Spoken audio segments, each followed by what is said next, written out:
Bonjour à tous, bienvenue à notre réunion en ligne de l'Église CCH. Ça nous fait vraiment plaisir de pouvoir vous accueillir ce matin et d'autant plus, vraiment, on est encouragé de vous voir parmi nous en si grand nombre. Semaine après semaine, vous êtes nombreux à nous visionner et à nous suivre à travers les ressources que nous mettons à votre disponibilité en ligne et ça nous encourage énormément. Je tiens justement à vous demander peut-être quelque chose de spécial que si nos messages ont contribué à pouvoir mieux cheminer avec Dieu, peut-être un témoignage, quelque chose qui vous a fortifié, on vous encourage à nous écrire à l'adresse qui s'affiche maintenant à l'écran afin de nous partager peut-être un témoignage, une saison particulière qui fait en sorte que vous arrivez à cheminer encore mieux avec Dieu. Ça va nous encourager de voir ce que Dieu fait dans la vie des autres. Et vraiment, ce matin, je tiens à encourager tous ceux et celles qui passent peut-être des moments difficiles. Peut-être c'est une période qui est difficile à porter tout seul. On aimerait vraiment vous encourager à ne pas vous isoler, à ne pas rester seul. Contactez-nous, communiquez avec nous à la même adresse qui est affichée afin que nous puissions rentrer en contact avec vous, peut-être prier avec vous, vous écouter, vous encourager et qu'on puisse se fortifier ensemble. On a besoin de rester connectés dans ces moments bien particuliers et surtout de pouvoir marcher avec patience, persévérance, mais surtout être ensemble pour s'encourager dans la foi.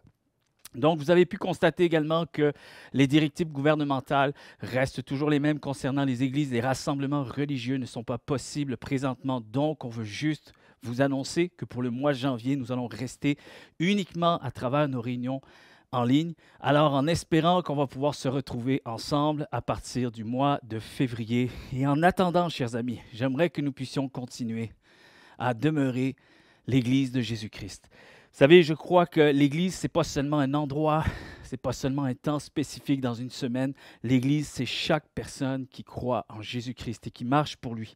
Alors, j'aimerais encourager des personnes, peut-être vous êtes dans une saison où vous êtes quand même fort, que vous arrivez à maintenir un cap avec Dieu. Je veux vous encourager à pouvoir demeurer l'Église de Jésus-Christ. Peut-être que Dieu vous mettra à cœur d'être un encouragement pour une personne, peut-être communiquer des gens, de maintenir un cercle d'amis et de pouvoir continuer à partager la foi les uns envers les autres et de chercher à encourager, inspirer, motiver les autres à garder la foi, à tenir ferme et surtout de rester connectés. Ayez un cercle d'amis. Peut-être restez sensible à ce que Dieu pourrait mettre sur votre cœur, mais nous avons tous quelque chose à offrir dans ces temps bien particuliers. L'Église de Jésus-Christ, c'est nous, ensemble, des pierres vivantes, des ambassadeurs du royaume de Dieu. Alors demeurons une bénédiction pour quelqu'un. Je vous encourage à rester sensible devant Dieu avec cette réalité.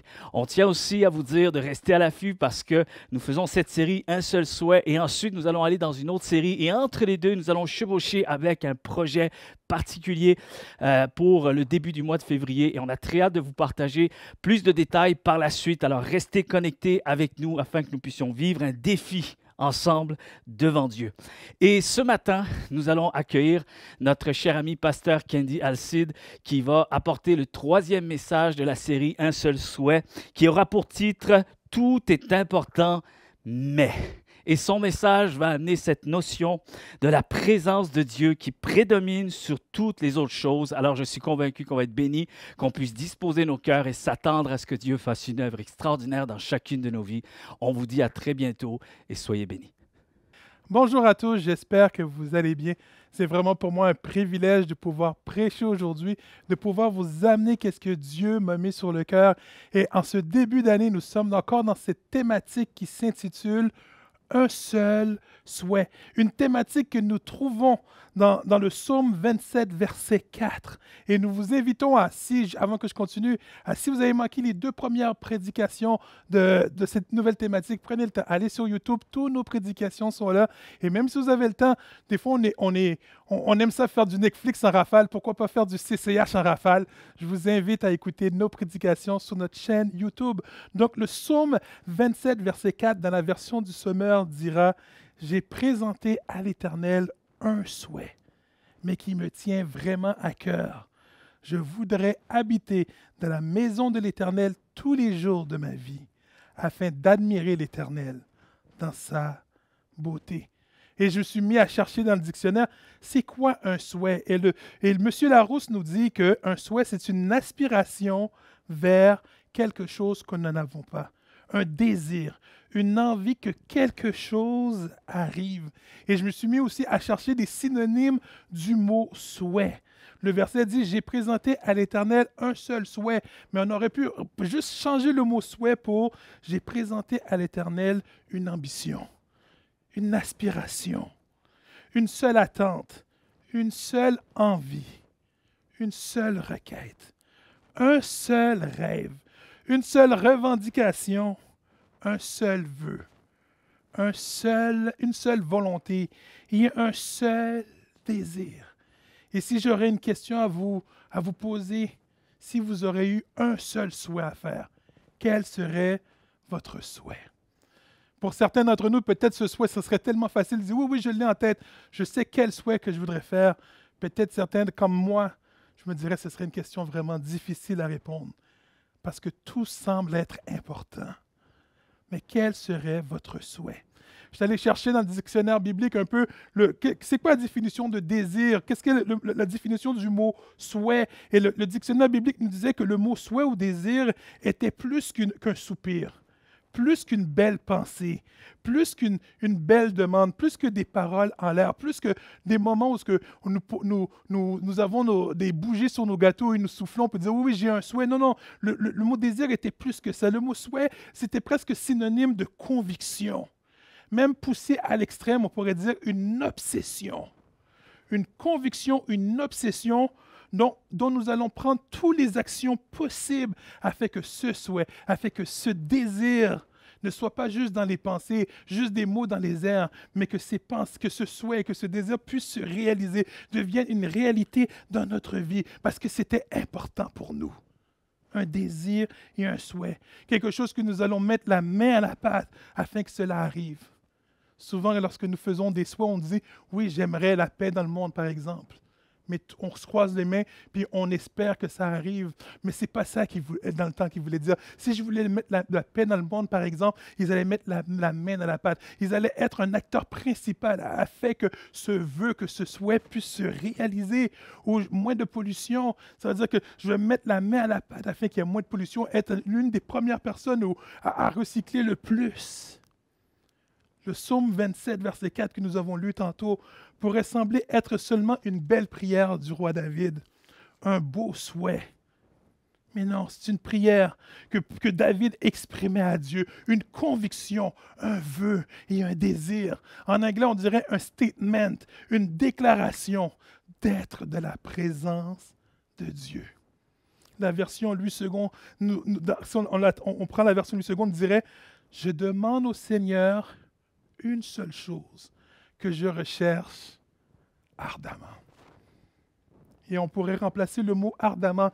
Que je recherche agressivement, que je recherche courageusement, que je recherche fortement, que je recherche avec passion, passionnément, que je cherche profondément. Une recherche qui dit à coûte que coûte, je veux que ça y arrive. Je demande une seule chose que je recherche profondément. C'est d'habiter tous les jours de ma vie dans la maison du Seigneur. Cette prière n'était pas juste une prière d'un jour du roi David ou une prière d'un moment, mais sûrement une prière d'un projet de vie. Une prière tout au long du parcours de sa vie qu'il allait faire. Une prière tout le long de l'itinéraire de sa vie qu'il allait garder au plus profond de son cœur, de cette conviction de vouloir habiter tous les jours dans la maison de l'Éternel. Tout simplement, cette prière affirmant ses désirs à Dieu, affirmant son cœur à Dieu, d'être constamment dans la présence de Dieu, d'être constamment là où se trouve Dieu, d'être là où Dieu veut que nous soyons, d'être constamment proche de ce Dieu. Le psaume 139, verset 24, et là je vois que David, peut-être tout se passait bien dans sa tête quand il dit au Seigneur, « Regarde si je suis sur une mauvaise voie et conduis-moi sur la voie de l'éternité. Conduis-moi, ramène-moi. Si tu vois, Seigneur, que je ne suis pas dans l'endroit où ce que tu penses que je devrais être, si tu vois que je me suis éloigné, ramène-moi dans ta présence. Conduis-moi dans ta présence, dans ce lieu où ce que je devrais être. Une prière que David devait sûrement constamment ramener à Dieu. Et même dans toutes les circonstances de sa vie, à tous les jours, il devait faire cette prière. À tous les moments de sa vie, il devait faire cette prière. Seigneur, je veux être là où ce que tu veux. Dans tous les moments de tentation dans sa vie, sûrement David a dit, Seigneur, je veux être là où ce que tu veux. Dans chaque conversation, Seigneur, je veux être là où ce que tu veux.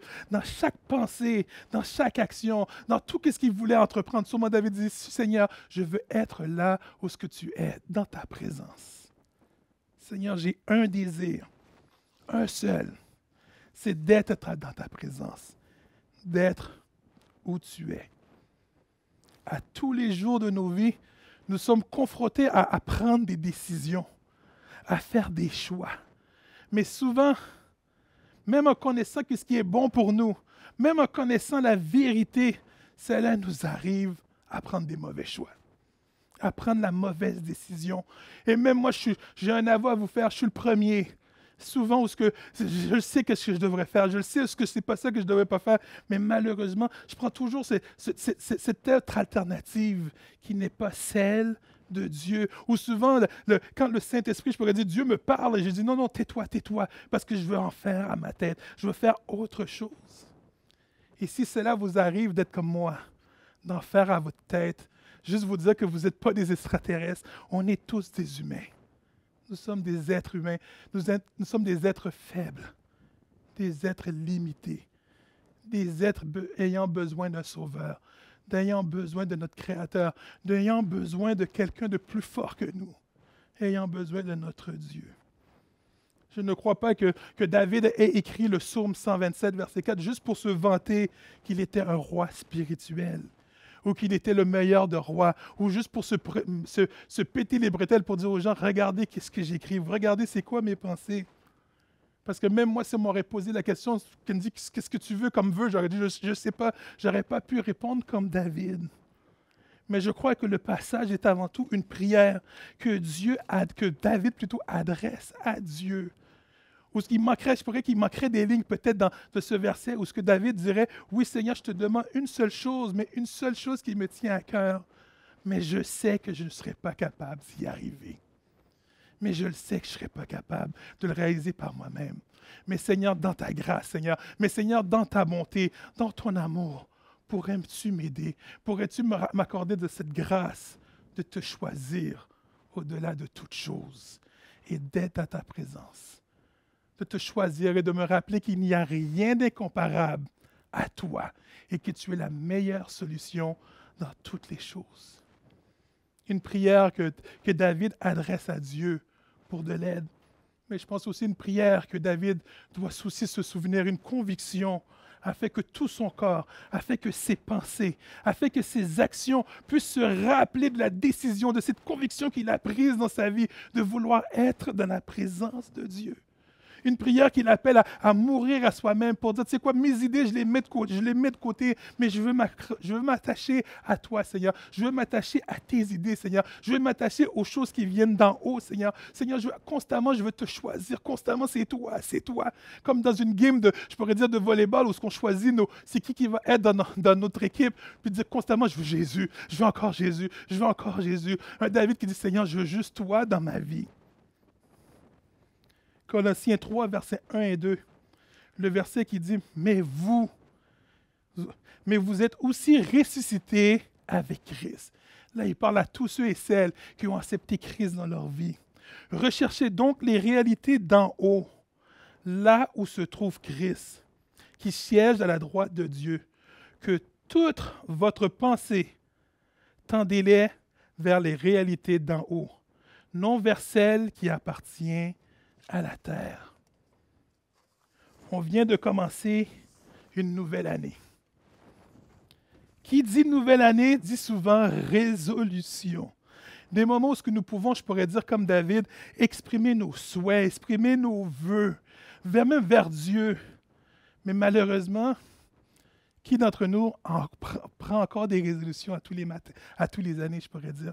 Moi, je suis le premier, je suis découragé des résolutions. J'en prends plus, j'y crois plus parce qu'à tous les années, malheureusement, je n'arrive pas à les tenir. Mais si on aurait pu faire comme David, soit d'amener nos résolutions, d'amener nos vœux à Dieu et de lui demander son assistance, de lui demander son aide, parce qu'on le sait qu'on ne va pas y arriver. Seigneur, c'est pour ça qu'on vient devant toi, parce que nous sommes limités. C'est pour ça qu'on vient devant toi, parce qu'on n'est pas capable. C'est pour ça qu'on vient devant toi, parce que nos pensées sont remplies de choses qui ne sont pas correctes. Mais on vient devant toi pour te demander ton aide, pour te demander ton assistance. Je crois qu'il y a beaucoup de résolutions que nous avions essayé de prendre dans les années passées qui se seraient réalisées. Parce que Dieu nous aurait aidés tout au long du processus. Un Dieu qui dit, je serai avec toi. Un Dieu qui dit, je serai avec, je ne te laisserai pas tomber parce que tu viens à moi.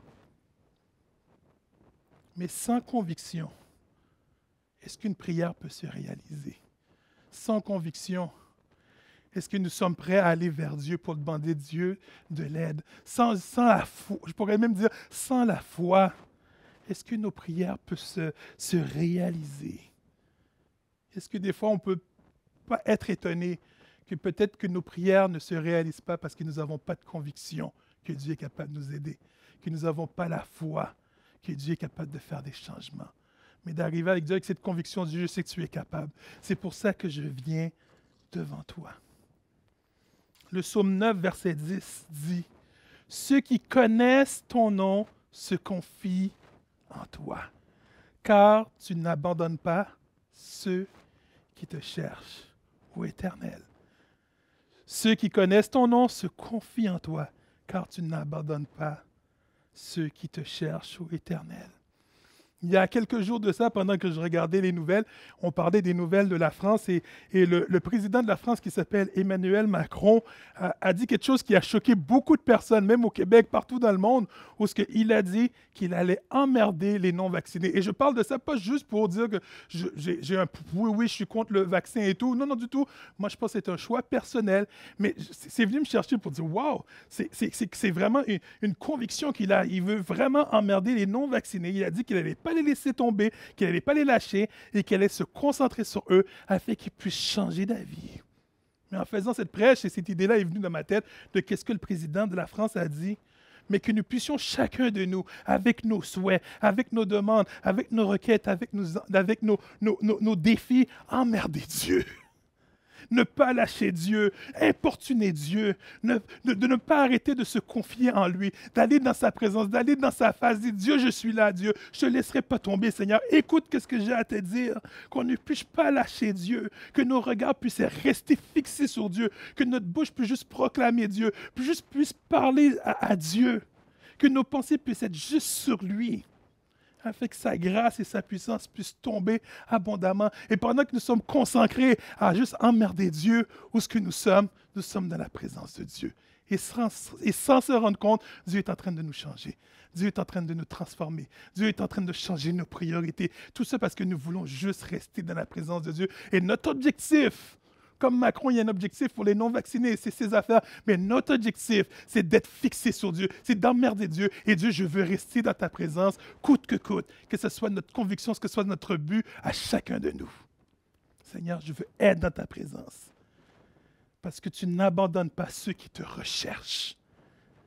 Et tu connais ceux qui te connaissent. Et Seigneur, je veux prendre du temps avec toi. Je demande une seule chose au Seigneur. Je cherche une seule chose, habiter dans la maison du Seigneur tous les jours. Là, je veux admirer sa beauté et le contempler dans son temple. Et pendant que je lisais, je me suis dit, comment est-ce possible de seulement demander une seule chose à Dieu? Comment est-ce possible? Si nous prenons le temps d'analyser nos dernières prières, si on prend le temps de regarder qu'est-ce qu'on demande à Dieu, nous sommes loin d'être capables de seulement demander une seule requête, une seule demande, une seule chose à Dieu. Même David qui dit « Je te demande une seule chose », le livre des psaumes est rempli de prières de David, de prières et de prières. Même David, il a oublié qu'il ne fait pas juste demander une seule chose. Mais je me dis, est-ce que souvent nous oublions, peut-être comme David, que Dieu dans son amour, que Dieu dans son alliance avec nous, que Dieu dans son contrat qu'il a fait avec nous, que Dieu au travers de ses promesses nous a promis plein de bénédictions, que nous n'avons même pas à lui demander parce que c'est inclus dans cette alliance, c'est inclus dans cet amour qu'il a pour nous. C'est sûr qu'il prendra soin de nous. C'est écrit dans son contrat envers nous. Je crois que David avait peut-être compris à un moment donné que Dieu va prendre soin de lui, que Dieu prendra soin de lui, que la seule chose qu'il a à faire, c'est de se placer dans la présence de Dieu. C'est juste ça qu'il a à faire. Juste à rester dans la présence de Dieu. Vous savez, des fois, dans certaines bandes dessinées, je pense dans les Bugs Bunny, des fois, il y a des nuages qui suivent certains personnages, puis des nuages qui font juste tomber de la pluie sur les personnages, puis malheureusement, le personnage est condamné, mais moi, je me stresse à l'inverse. Si je vois le nuage de Dieu, mon but, c'est de rester sur le nuage de Dieu. Dieu, ton nuage bouge, moi, je veux rester en dessous de ton nuage. Je veux rester dans ta présence. Je veux être là où ce que tu veux être. De la même manière qu'un hôte prend soin de ses invités, c'est de la même manière que Dieu prendra soin de nous dans sa présence. Dieu va nous traiter comme des princes et des princesses invités. À cause que vous êtes dans ma présence, je prendrai soin de vous, afin de voir et de constater et de constater comment Dieu est grand, de goûter comment notre Dieu est bon envers nous, de voir sa grandeur, de voir son intelligence, de voir son amour, de voir sa puissance, de voir comment il est miséricordieux. Il dit, pourquoi j'irai ailleurs s'il me traite bien? Avant que la COVID arrive, à tous les années, on prenait le temps, moi et ma famille, on prenait notre voiture, puis on allait aux États-Unis, jusqu'à Atlanta.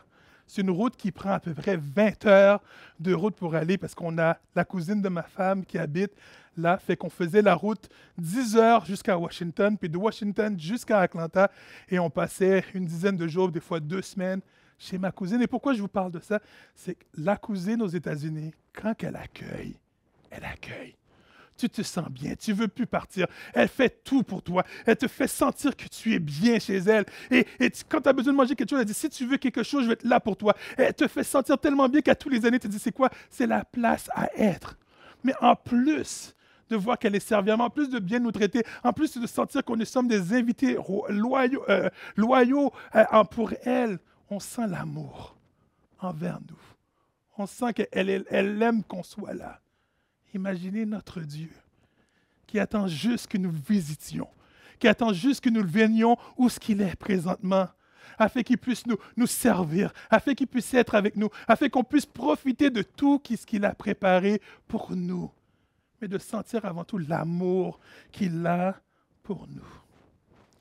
Le psaume 66, verset 5 dit « Venez voir ce que Dieu a fait. » Car ses actions sont imposantes en faveur des humains. J'ai fait, oh wow! Venez voir ce que Dieu a fait, car ses actions sont imposantes en faveur des humains. Et lorsqu'on prend le temps de regarder tout ce que Dieu a fait pour nous, pas juste de chialer après Dieu, mais juste de constater que notre Dieu, comment il est bon, comment il est puissant, comment il nous aime, tellement qu'il nous aime, qu'il a donné son Fils pour chacun de nous. Comment nous ne pouvons pas dire que notre Dieu a fait de grandes choses pour nous? D'être dans la présence de Dieu afin d'admirer sa beauté, d'admirer comment il est grand et de chercher à le connaître dans sa demeure. Vous savez, c'est normal. Plus on passe du temps avec quelqu'un, et plus on apprend à le connaître, et plus on veut être avec ces personnes. Et plus on passe du temps avec Dieu, et plus on voit son amour incommensurable. Plus on voit comment il est un Dieu puissant, comment il est un Dieu de justice, comment il est un bon berger, comment c'est un Dieu qui voit tout, un Dieu qui sait tout. Comment c'est un Dieu créateur qui a pensé à tout, à juste voir la nature. Tu dis, Seigneur, comment tu as pu penser à ça? Comment tu as pu penser à ça? Comment ça se fait? Comment ça se fait? Mais c'est ce Dieu puissant qui créa toutes choses sur la terre. Ce Dieu puissant et fort. C'est ce Dieu qui pourvoit à tout. Ce Dieu qui pourvoira à tout. Ce Dieu qui n'est jamais étonné de rien du tout. Ce Dieu qui guérit.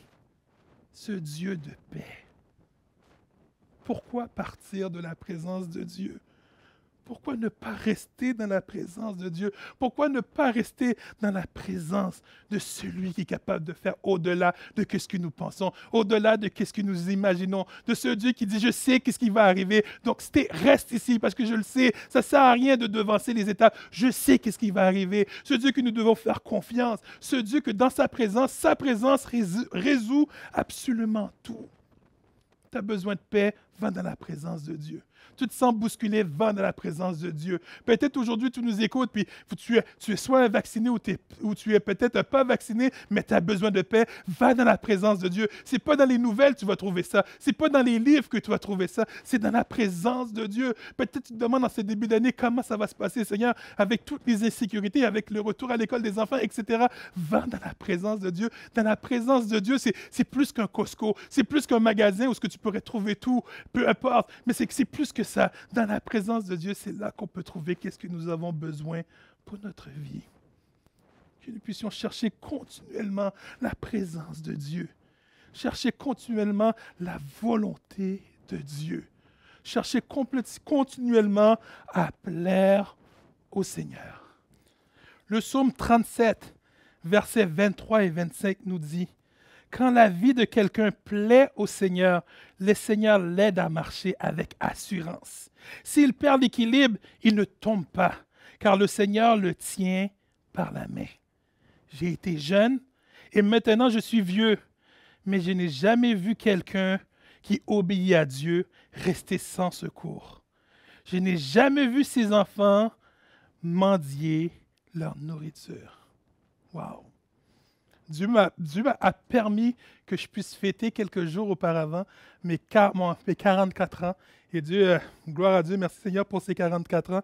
Et même après 44 ans, où je suis un jeune vieux, je pourrais dire, je peux dire également, comme David, que je n'ai jamais vu Dieu ne pas secourir quelqu'un qui avait besoin de lui, mais qui était dans sa présence en même temps. Je n'ai jamais vu Dieu abandonner ses enfants qui courent après lui, ses enfants qui crient avec lui. Je n'ai jamais vu Dieu laisser tomber. Même dans ma vie, même dans les moments les plus bas de ma vie où ce que je pensais plus être capable de me lever, où ce que je pensais avoir tenu, que je pensais que j'avais touché le bout du bout, où je pensais que c'était fini pour moi. Mais il y a un Dieu qui m'a tendu la main. Il y a un Dieu qui dit, tu pensais que tu avais touché à terre, tu pensais que c'était plus fini, mais ma main était en dessous de toi. Tu n'as jamais touché le sol. Ma main était là. Et maintenant, prends l'autre main. Et je vais te le relever. Je vais te mettre droit. Si aujourd'hui, vous me voyez que je suis droit devant vous, si aujourd'hui, vous voyez que je peux prêcher, ce n'est pas juste parce que c'est par mes propres forces, mais je le sais qu'il y a eu une grâce de Dieu dans ma vie. Je sais qu'il y a la force de Dieu qui m'a dit, tu sais quoi, je serai avec toi. Si tu me fais confiance, si tu restes dans ma présence, je ferai le reste pour toi. La seule chose que tu as à faire, c'est de rester dans ma présence. C'est rester dans ma grâce. De rester dans mon amour. Oui, ça arrive que Dieu ne fait pas qu'est-ce qu'on veut. Une chance. Ou ce que Dieu, oui, c'est vrai que Dieu m'a secouru, mais j'aurais pensé qu'il aurait fait ça et ça et ça et ça. Mais c'est lorsque nous restons dans la présence de Dieu qu'on se rend compte souvent que des fois, on a des petits clins d'œil de Dieu ou des genres de petites images de Dieu, où ce que Dieu nous montre une petite parcelle de qu'est-ce qu'il est capable de faire dans nos vies, ou il nous montre une petite image de, tu sais pourquoi que c'est arrivé, c'est à cause de ça. Et c'est là qu'on voit la grandeur de notre Dieu, qu'une chance qu'il ne nous écoute pas, parce qu'il voit plus loin que nous. Et il sait vraiment qu'est-ce que nous avons besoin. C'est la meilleure des choses que nous avons besoin dans notre vie. Au début de mon message, je vous ai énuméré quelques synonymes du mot souhait. Parce que le mot souhait pourrait être remplacé par une ambition, par une aspiration, par une attente plutôt, par une requête, par un désir. Mais je voudrais prendre ce synonyme qui s'appelle vœu. Le mot souhait pourrait être remplacé par un vœu. Et lorsqu'on pense au mot vœu, on pense au mariage. On voit l'image de deux personnes qui se tiennent à l'autel durant une cérémonie et qui se font des vœux, qui se promettent fidélité, qui se promettent amour, support, d'être présent pour l'un et l'autre, et blablabla, jusqu'à la mort. Des beaux moments. Si vous êtes mariés, vous vous rappelez encore de ce temps. Mais vous savez que même avant notre existence, même avant qu'on existait, Dieu avait prononcé des vœux pour chacun de nous. Dieu avait fait des vœux de prendre soin de nous, des vœux pour être là pour nous, des vœux pour dire tu ne manqueras jamais de rien. Ce vœu, c'est Dieu. Dieu avait fait des vœux à nous tous, mais à chacun de nous individuellement. Des années avant même qu'on existait, ces vœux étaient là. Et c'est ce même Dieu qui continue jour après jour, semaine après semaine, mois après mois, année après année, à nous rappeler de ces vœux qu'il avait faits envers nous et qu'il va continuer à garder, de ses promesses qui sont encore valables, encore aujourd'hui pour chacune de nos vies. Ces vœux qui disent « Je prendrai soin de toi ». Ce Dieu qui nous invite sans pression, mais à chacun de nous, à prononcer aussi notre partie des vœux. On ne peut pas se marier tout seul.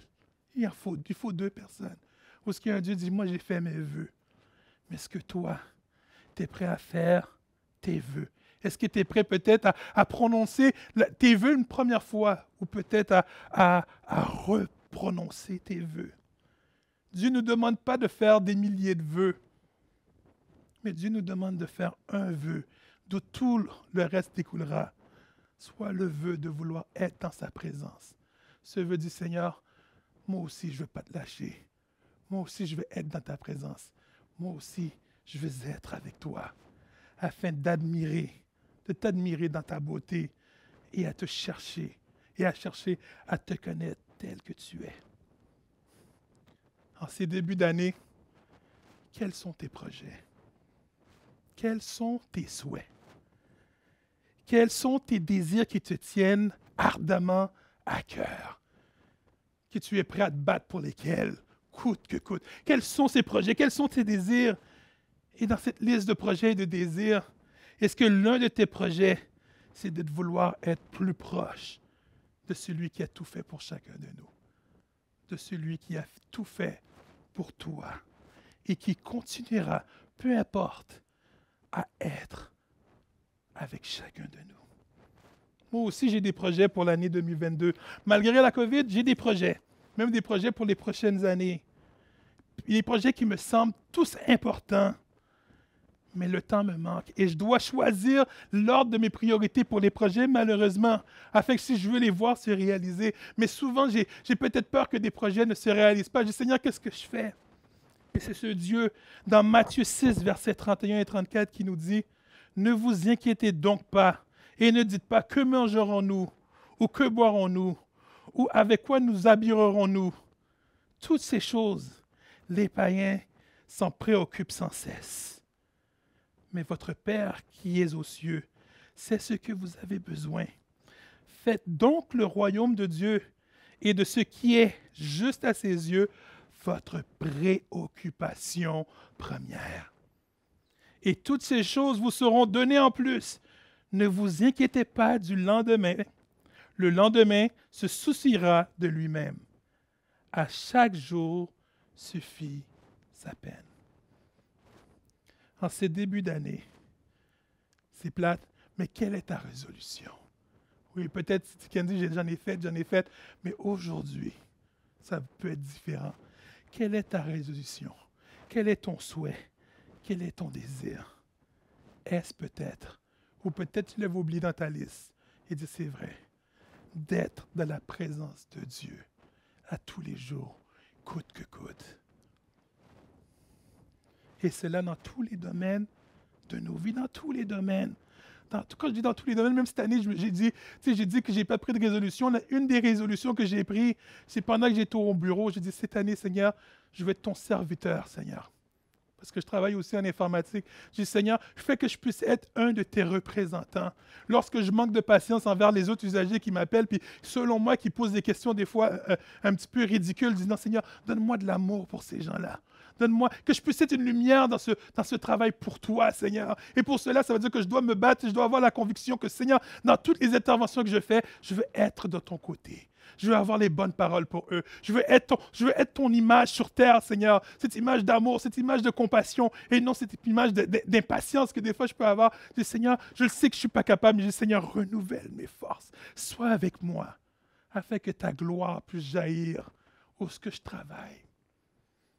C'est quoi ta conviction en cette année 2022? C'est quoi ton souhait? Que nous puissions avoir le souhait de connaître Dieu encore plus, de discerner ses plans, de discerner ses projets pour nos vies, que nous puissions être dans sa présence, oui, pour discerner qu'est-ce que Dieu a pour nous, mais d'être dans sa présence afin qu'il puisse nous transformer de l'intérieur vers l'extérieur. Je pense que Dieu, c'est ça qu'il veut. Il veut tellement transformer des vies, mais il dit, si tu ne viens pas me voir plus souvent, je ne peux pas te transformer. Mais dis qu'on puisse prendre la résolution, je vais être plus souvent dans la présence de Dieu pour qu'il puisse transformer mon cœur, qu'il puisse transformer mes pensées, que je puisse lui remettre mes craintes, que je puisse lui remettre tout ce qui m'agace, et que je puisse être l'homme ou la femme qui m'appelle à être. Un seul souhait. Vous savez, quand nous avons la conviction que quelque chose est bon pour nos vies, on l'utilise. Des fois, on l'abuse.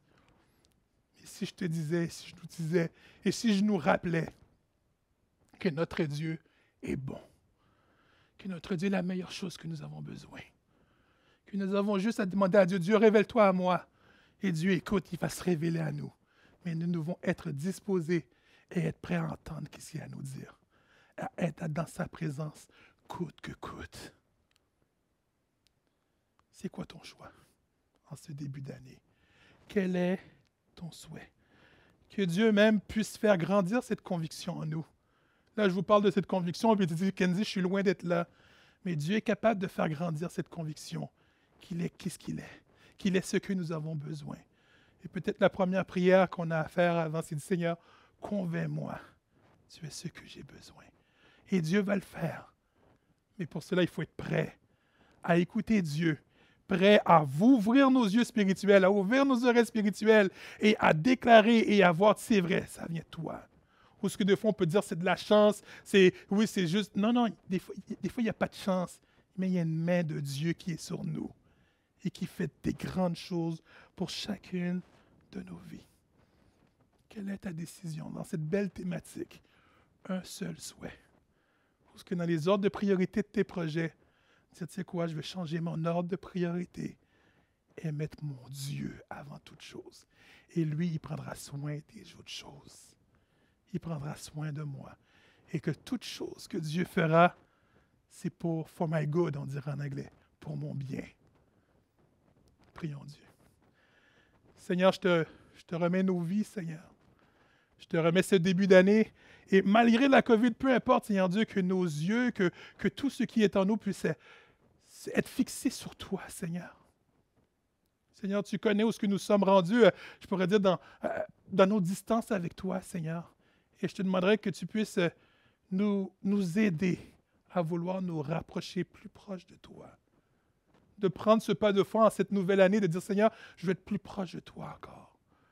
Tu puisses nous aider à prendre des décisions, que tu puisses nous aider à couper dans certaines choses pour être dans ta présence, même de couper dans certaines relations pour être plus dans ta présence, de couper dans certaines peut-être loisirs que nous avions pour être plus dans ta présence, parce que dans ta présence, nous avons besoin. C'est là que nous trouvons tout ce que nous avons besoin, Seigneur. Seigneur, je te remets chaque cœur de chaque personne qui ont écouté ce message, et même mon cœur, Seigneur. Tu sais dans quoi que nous avons besoin d'être convaincus. Convainc-nous, Seigneur Dieu Père. Merci, Seigneur Dieu, dispose nos cœurs à réaliser que tu es là et à réaliser que tu es un Dieu d'amour, un Dieu de grâce, un Dieu qui fait des grandes choses, Seigneur. Seigneur, merci pour ta présence, merci pour ta grâce et merci d'avance pour ce que tu feras. Et merci d'être ce Dieu qui nous aime abondamment et peu importe qui nous sommes. C'est ainsi que je te prie, dans le nom de ton Fils Jésus-Christ qui vaut siècles et des siècles. Amen. Soyez bénis. À la prochaine.